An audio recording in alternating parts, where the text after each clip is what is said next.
And can we say that brain tumor is completely curable? I mean, by this, what I mean is, let's say there was a tumor in, let's say, someone's vision area. Does the vision also get repaired? Does it completely get recovered? Now, you've asked two questions.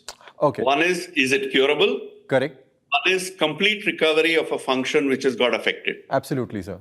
Okay, so I'll take one at a time. Right, sir.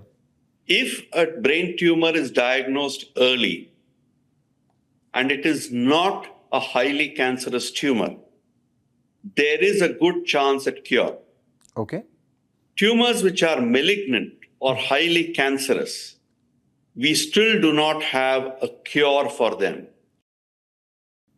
They will come back, generally in the brain only, because brain tumors which are malignant don't spread to other parts of the brain, right, unlike cancers of other parts of the brain which can come to the brain. Correct. But malignant brain tumors don't go to the other parts of the body. Right.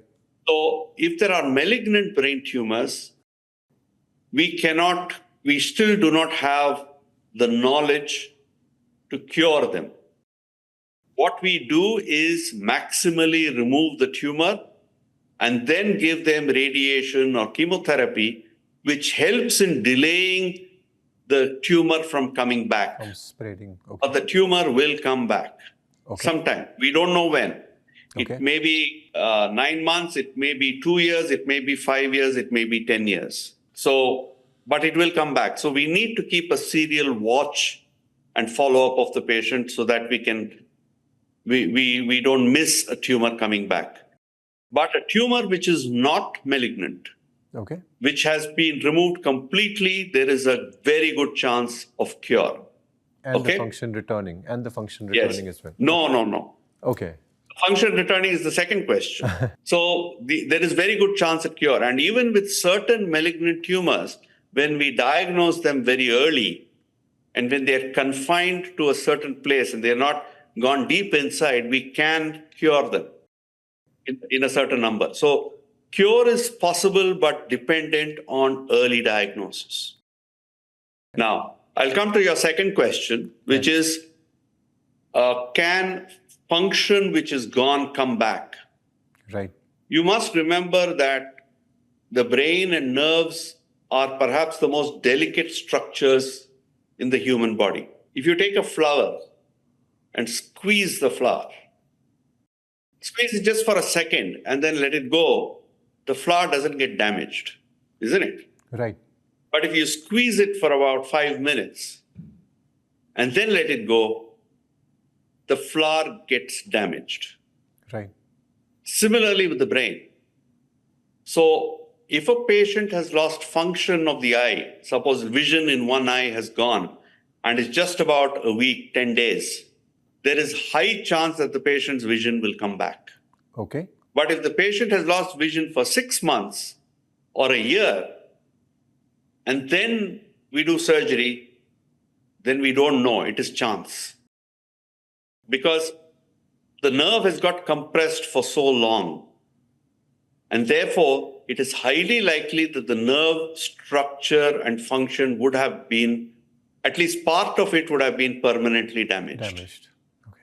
And therefore, we cannot promise or say that the function will come back. And therefore, again, early diagnosis is the key.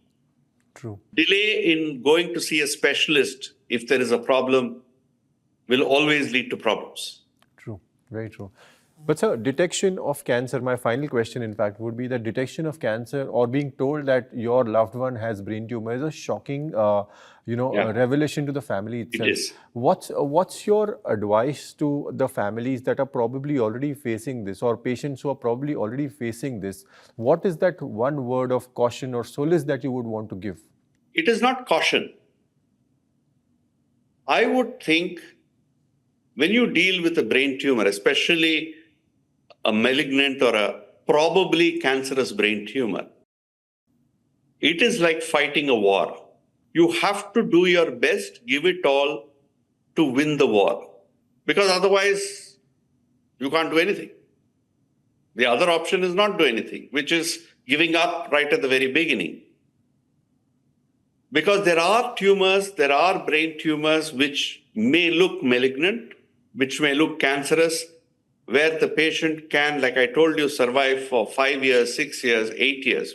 We all, I mean, if you ask any good neurosurgeon who has got enough experience, will tell you we all have patients like that.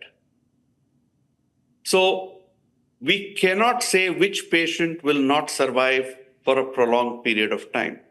Yes, there are indicators, but nothing written in stone. So I think what we have to tell our patients is we have to do the best for the patient. Yeah. And that is what we would all want to do for our own loved ones. True. And then it depends on the biology of the tumor, which we can't change. But at least we must try. Because if we don't have hope, there is nothing, isn't it? Absolutely. If we don't have hope, there is nothing. Yeah. And I think that is something which, as doctors, we must be able to convey to our patients.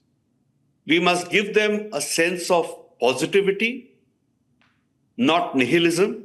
Mm-hmm. And I think that works a lot in helping families cope with this out-of-the-blue disastrous news, probable brain tumor, cancerous brain tumor. We actually have even a support group which we have created, where patients help other patients. Patients who have gone through the whole thing help other patients. Their families talk to each other. We don't interfere so much. Because the everyday life of a patient and a patient's family is something which they experience. And as doctors, we really don't have much insight into that. And one patient's family can help another patient's family. And we find that helps a lot as well in getting patients and their families to bounce back, to be positive, to try and win the war. True. So as you rightly said, Dr. Sridhar, it's hope, and what people like us have is actually the doctors like you and technology and early detection, as you've rightly pointed out in case of brain tumor. Dr. Sridhar, thank you very much for joining us on Republic TV. It was a pleasure having you with us. Thank you. Thank you.